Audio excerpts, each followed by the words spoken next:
Time to restock Japanese honeysuckle. Thanks to everyone who has purchased this soap, I didn't realise I'd have to restock so quickly. Last time I made this, the pattern didn't turn out exactly how I wanted. It was pretty well far from it, as the batter thickened up much quicker than I expected. And I also lost half of the video of me making it.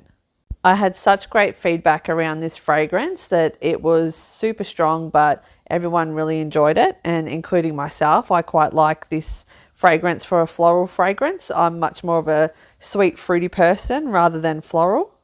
So I was determined to have another go to see if I could make it work. Even though I had lovely feedback on the last pattern that everyone still liked that one, I was much more comfortable with, if this failed again, making it and trying the feather swirl pattern. The design I had in mind was for the pattern to look like a flower.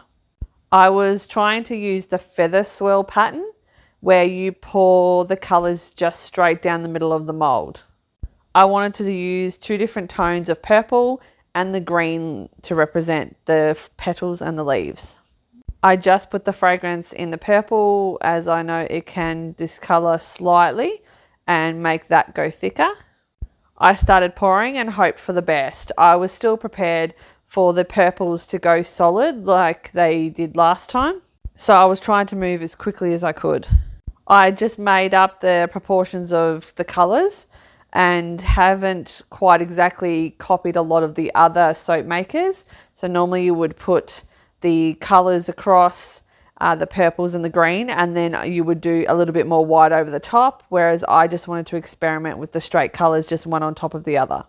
I was pleasantly surprised to still see that the batter was quite thin and I was still pouring as quickly as I could.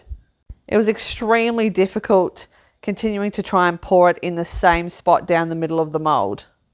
As I continued to pour, my concern was that I shouldn't have divided the white and the 2 purples by 3. I should have maybe done a bit more white instead of the purples, as it looked like the purples were taking over the mould. Then, as you just saw, I used the coat hanger to go straight down the middle where I poured, touched the bottom, across the bottom, and then back out the side. For the top, I just made it up and did some big swirls, as I wasn't prepared for it to still be runny at this point in time.